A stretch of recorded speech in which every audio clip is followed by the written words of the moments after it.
Hello and welcome to the Anxiety Reset podcast. This is all about practical help for anxiety, panic attacks, overthinking, and getting better at getting to sleep at night.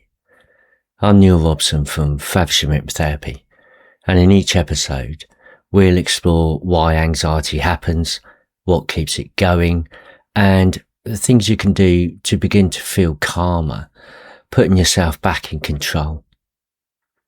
So this podcast is for educational purposes and it's not a substitute for medical advice. And if you're concerned about your health, please speak to an appropriate healthcare professional. And you can find the Anxiety Reset podcast on YouTube and TikTok, Spotify, Apple Podcasts, and all major podcast platforms. Right, now let's get started. So, one of the most common things I hear from people in the office, the people struggling with anxiety, is this: I know it's probably anxiety, but, and then comes the symptom. I know it's probably anxiety, but my heart's racing. I know it's probably anxiety, but I feel dizzy all the time. I know it's probably anxiety, but my chest just feels so tight. I know it's probably anxiety, but I can't seem to get a full breath. I know it's probably anxiety, but something just doesn't feel right. And if you've ever had those thoughts, you're not alone. In fact, many people find themselves caught between these two explanations. A part of them thinks, this is probably anxiety, and another part thinks, but what if it isn't? And that uncertainty can be really uncomfortable because anxiety symptoms often feel very physical. Not just a little physical, but very physical. Sometimes people are genuinely shocked when they're told anxiety could be responsible for what they're experiencing. Because when your heart is pounding, it doesn't feel psychological. And when your chest feels tight and your heart's racing, it doesn't feel psychological. And when you're dizzy down in the supermarket or driving the car, it doesn't feel psychological. So when your stomach is in knots, if you're just before a meeting, it doesn't feel psychological. It feels physical. It feels real. And that's because it is real. And that's one of the most important things I want to say in this episode. The symptoms are real. You're not imagining them. You're not making them up. You're not being dramatic. Your body is genuinely responding. Your heart really is beating faster. Your muscles are tightening and tensing. Your breathing really is changing. And your stomach really can feel unsettled with anxiety. The symptoms are real. The danger is often not. And that's the thing. And understanding that difference can be one of the biggest turning points in recovery. Over the years, I've spoken to many people who've become frightened by the physical symptoms of anxiety. Some have checked their pulses dozens of times a day. Some repeatedly search for symptoms online. That's a big one. And some have convinced themselves that something serious must be wrong because the sensations feel so convincing. And, to be honest, it's perfectly understandable because anxiety doesn't arrive, holding a big sign saying, "Hi, I'm anxiety." It arrives in sensations.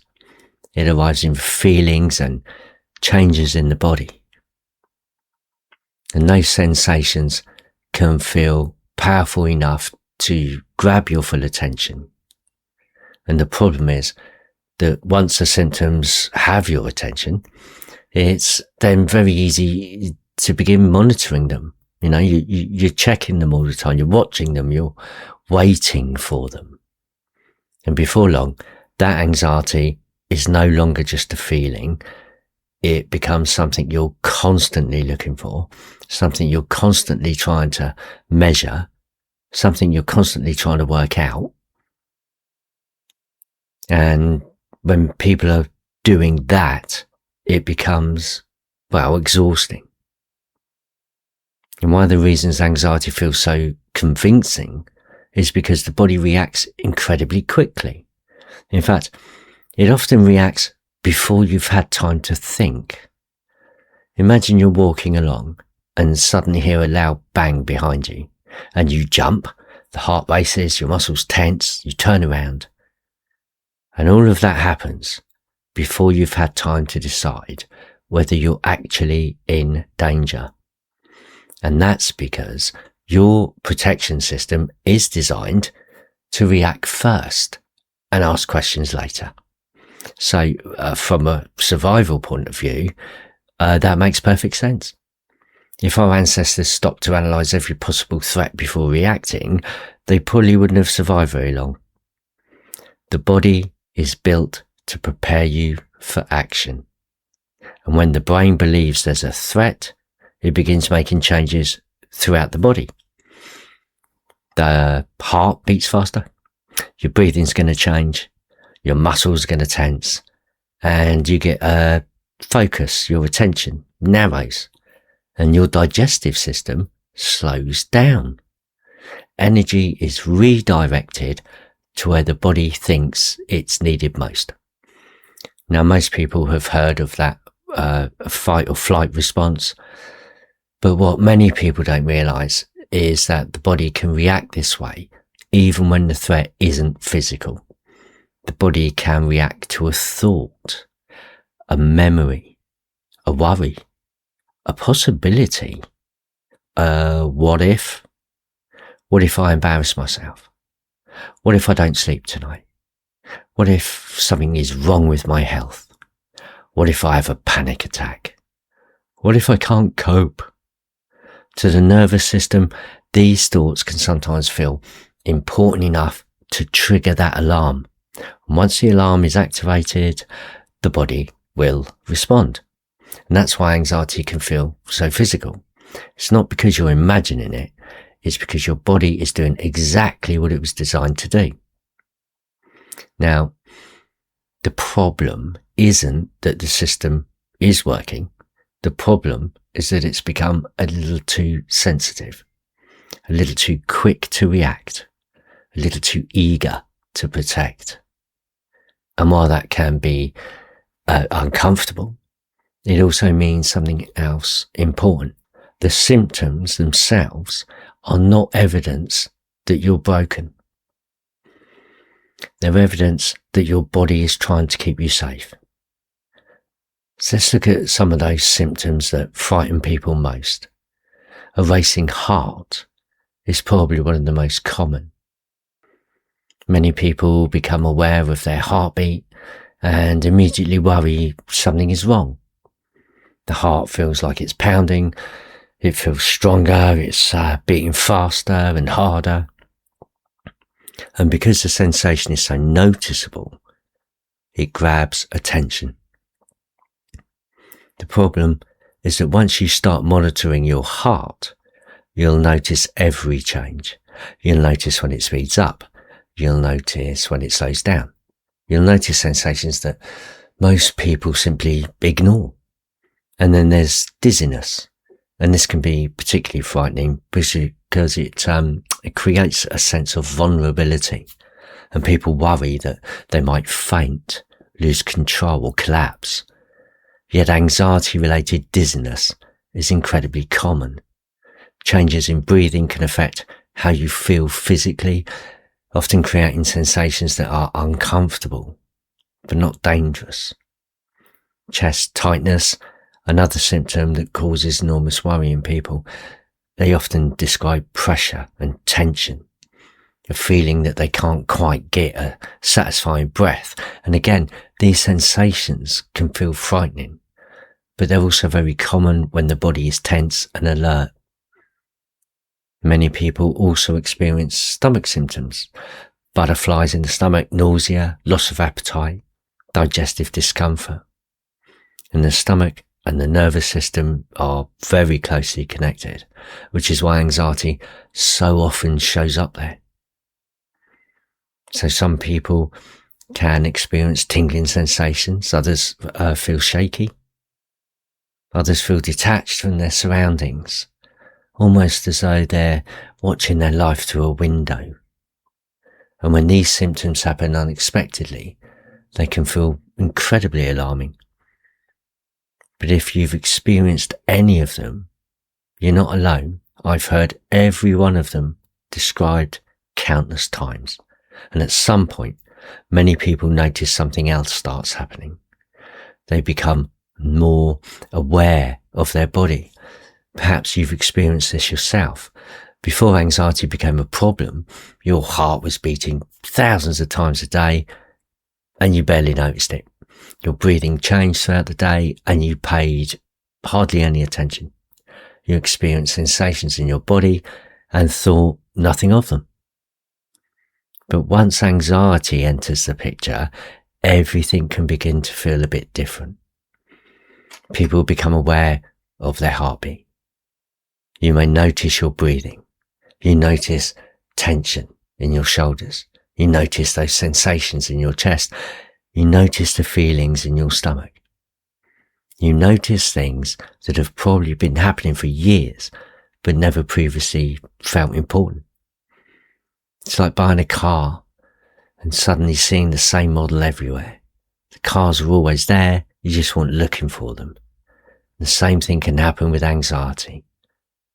Once your attention becomes focused on your body, you begin noticing the things that were previously happening in the background. The difficulty is that many people assume I'm noticing it more because it's getting worse. But often they're noticing it more because they're just paying more attention. Imagine spending 10 minutes listening to your heartbeat. You'll probably notice things you've never noticed before.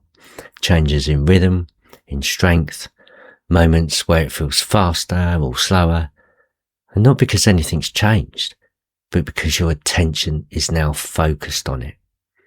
And this can create a frustrating cycle. The more you notice, the more concerned you become. The more concerned you become, the more you monitor. The more you monitor, the more you notice. And round it goes. I've spoken to people who can tell you exactly how many times they've checked their pulse that day. People who constantly scan their body for symptoms. People who wake up in the morning and immediately check how they feel. Almost as though they're looking for anxiety before they've even got out of bed. And if you've found yourself doing that, it's not unusual. You're not broken. You're doing what human beings naturally do when they're worried about something. You pay attention to it. The problem is that attention can sometimes keep the cycle alive, because every time you check, you're asking the brain an important question. Is there a problem? And the brain responds, well, if you're checking this often, there must be. And so the alarm stays switched on. One of the traps that many people fall into is checking the pulse, checking the breathing, checking symptoms online, checking how they feel, checking whether the anxiety is still there. The intention makes sense. People want reassurance, right? They want certainty. They want to know they're okay. That's fine. But the problem is that every check tells the brain something important. It tells the brain, this must be important. And if something's important, the brain pays even more attention, which often means noticing even more symptoms. This is one of the reasons anxiety can become self-sustaining. Recovery doesn't usually begin when every symptom disappears. Recovery often begins when we become a little less frightened of the symptoms, when we stop treating every sensation as evidence of danger. And when we understand what's happening in the body, when we stop needing to solve every feeling, because understanding reduces fear. And when the fear reduces, the nervous system, often begins to settle. Not instantly, not overnight maybe, but, gradually. So before we finish today, I'd just like to guide you through a simple grounding exercise. So this is all about being in the present moment. So when you're feeling those feelings, whatever anxiety is for you, you bring yourself in the present moment just by looking around and notice 5 things you can see. Just focusing. And then 4 things you can feel. 3 things you can hear. 2 things you can smell. And 1 thing you can taste. Then you take a slow breath in and you let that go. So that's 5 things you can see, 4 things you can feel, 3 things you can hear, 2 things you can smell, and 1 thing you can taste. Take a slow breath in and just let that go slowly. That's going to change your focus. It's going to stop your anxiety pattern firing in the brain. It's going to bring you back to that present moment.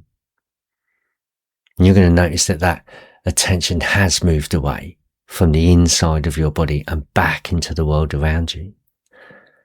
And perhaps just remind yourself of this. The symptoms are real, but symptoms are not always signs of danger.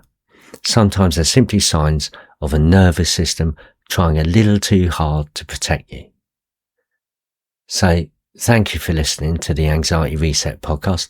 If you'd like to send a question for a future episode, or if you just want some advice, you can email me at anxietyreset1@gmail.com. And if you're enjoying the podcast, you can also find the Anxiety Reset on YouTube and TikTok for short anxiety tips and updates.